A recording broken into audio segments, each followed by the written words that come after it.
Yeah, oh, that gives me that really good. Wanted to make a video. I haven't done one in a while, and I thought I made this actually when I first made this file, but maybe I didn't. So this program will only let me do 15 minutes, so I'm gonna try to be real brief as I can. So I'm gonna shut myself down. And, this is a spreadsheet I made, and I actually use this to teach how to use Excel or Google Sheets or whatever. I use this in my class. And what I did is 2, 3 years ago, I decided to get all of the NFL champions, NFL, Super Bowl, all of that. Excuse me. I always do this. I get kind of heartburn when I start recording. Sorry.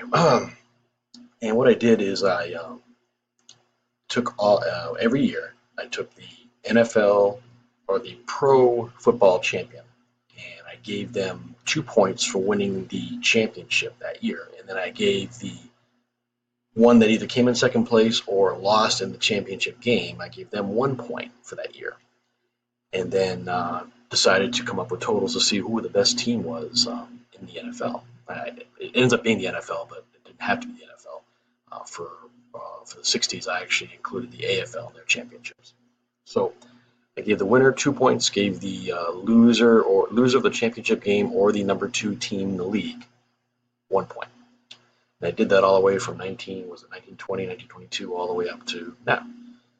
And what I thought was I wanted to prove an argument that the New England Patriots were the best team, if nothing else, at least since the 2000s began. So I started totaling all these up from the first season of the NFL all the way up. I did not count the All-American Football Conference.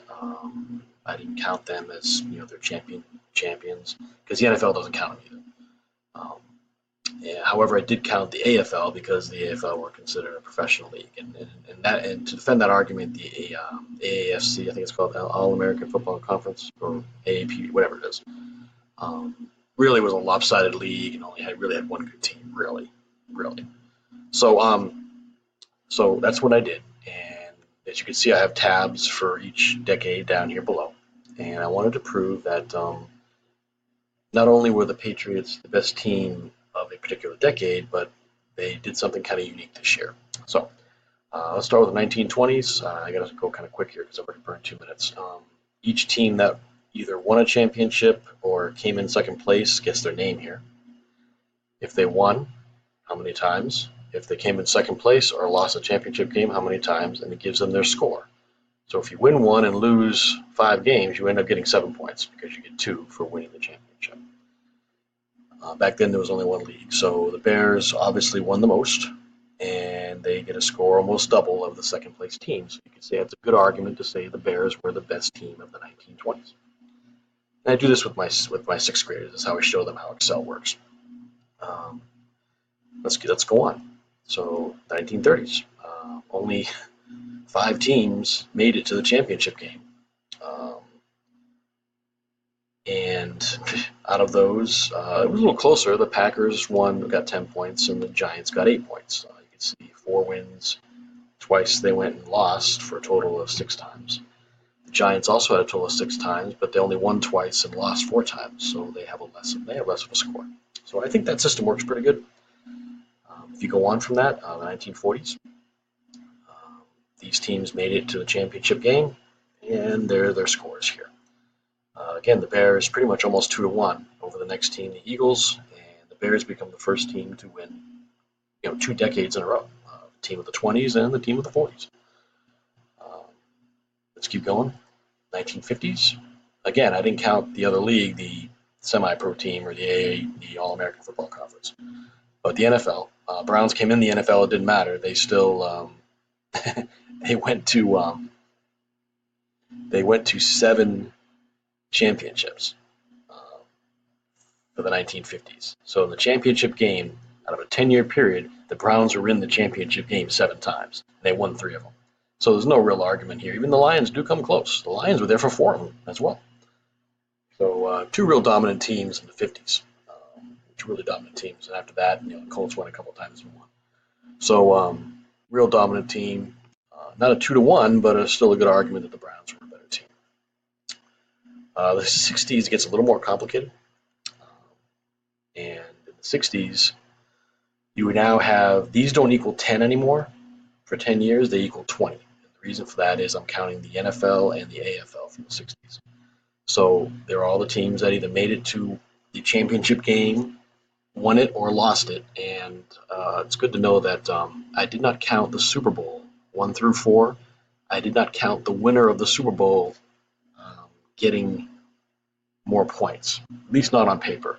If it had been a tie somewhere, obviously I would have gave the winner of the Super Bowl, the win. Sorry, my nose itches. Um, but it didn't matter at this point. Basically, the best team was the Packers. They got 11 points, and then you see an AFL team, the Chiefs, came in and got 6, but it's still twice as much almost, and then it goes down from there. So, hey, the Patriots made it. They lost 1963 AFL championship game. So that shows that the Packers, and everybody agrees with this pretty much, that the Packers were the best team in the 1960s. But then they're also the second team that won 2 decades in a row. I mean, 2 decades, sorry, 2 decades. So we go to the 70s. A few less teams because now the league, the AFL and the NFL are one league. And everybody pretty much accepts this as well, that the Steelers were the best team in the 70s because they won 4 Super Bowls. However, one could still argue that the Dallas Cowboys were a better team because they went to 5 Super Bowls. They only won 2 of them, but they went to 5 Super Bowls. But based on the scale I use, they still come up one short. I think this is my argument of why I think my scale works very well, because you got to give credit for winning 4 championships in 10 years. You really do. Yeah, going 5 times is still good, and it warrants you coming in second place. But still, I think even though it's only 1 point, so basically you could argue a lot. I think it works. So the Steelers were the best team of the 70s. We go to the 80s. Everybody pretty much knows who the best team of the 80s was. The 49ers went to 4 Super Bowls and won all 4 of them. Then it goes down from there. 8-5, it's a good split. So basically, there's not much of an argument there that the San Francisco 49ers were the best team of the 1980s.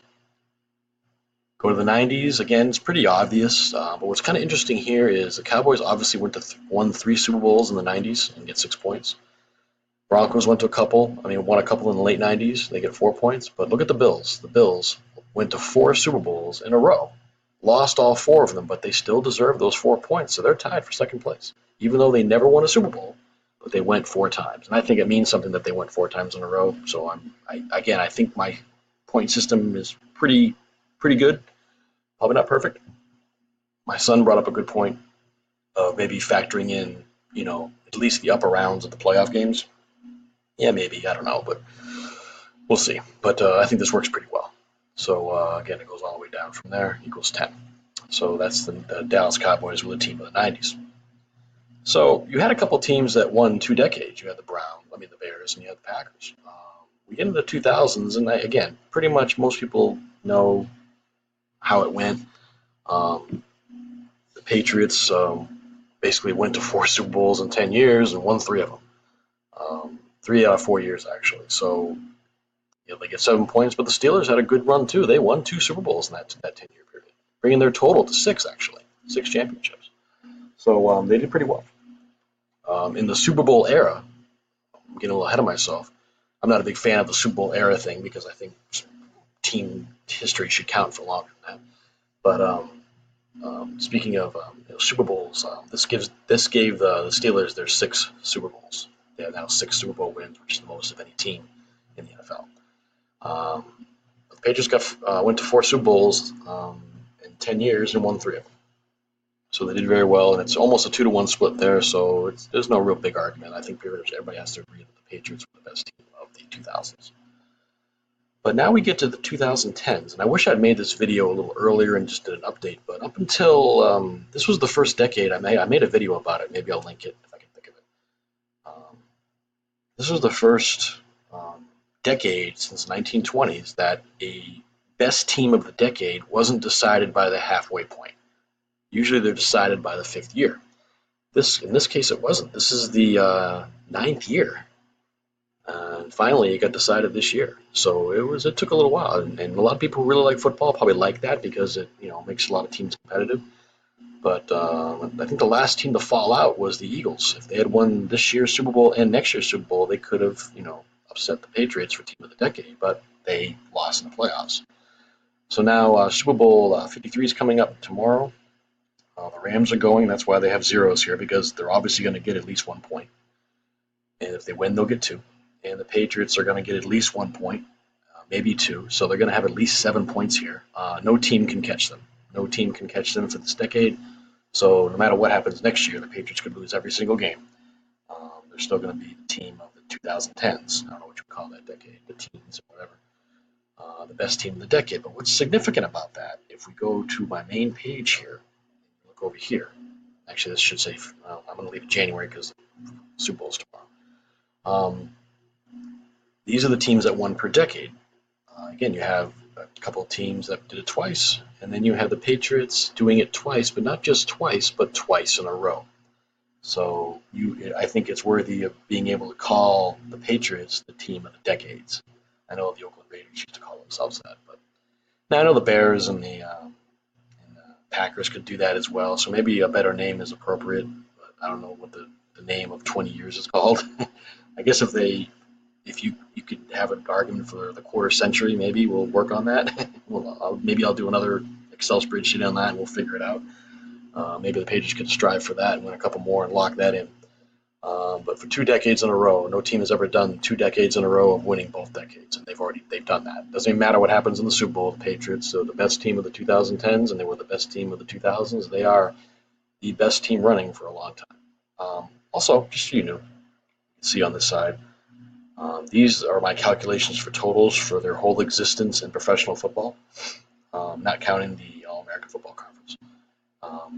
Best team all the way down. So any team that came in first or second, anywhere, you can see some really weird names from the old days, all the way up to the best team. And I don't know if you can notice this, but the best team and the second best team are only separated by 1 point.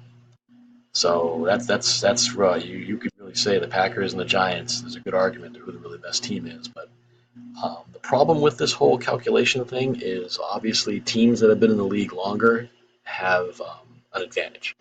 But really, you're not going to why penalize a team because they play more games? I mean, they're the one who joined the league early, so they get the points for it. Oh well, if you want to be better than them, win more games.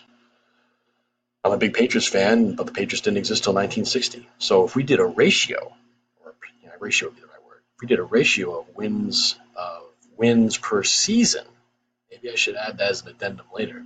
I bet you the Patriots would come out on top. So if you go from the Patriots from 1960 to now, and the Packers from 1960 to now, Patriots would probably be on top. But I don't know. Obviously, I'm biased because of my team. So, but there it is. If you wanted to pause it, look at it, whatever. Kind of leave that there for me. You can see the bottom. I'll go through the other slides real quickly, not quickly, but so you can pause it in case you haven't done so. The 20s, 30s, 40s, 50s, 60s, 70s, 80s, 90s, 2000s, 2010s. We'll go back to the main one. Almost out of time. So this is how I determine who the best teams are in professional football by decade and by totals. And again, the first four Super Bowls I did not count because each league, AFL and NFL, had their own championship games. If I needed to for a tiebreaker, I would have, but I never needed to, so I didn't do it. So that's it. I'm about out of time, so thanks for watching, and I hope my monotone voice wasn't too irritating, but hopefully this will give you some insight on who the best team really is. Obviously, I'm biased again. So go Patriots for the Super Bowl, and thanks for watching.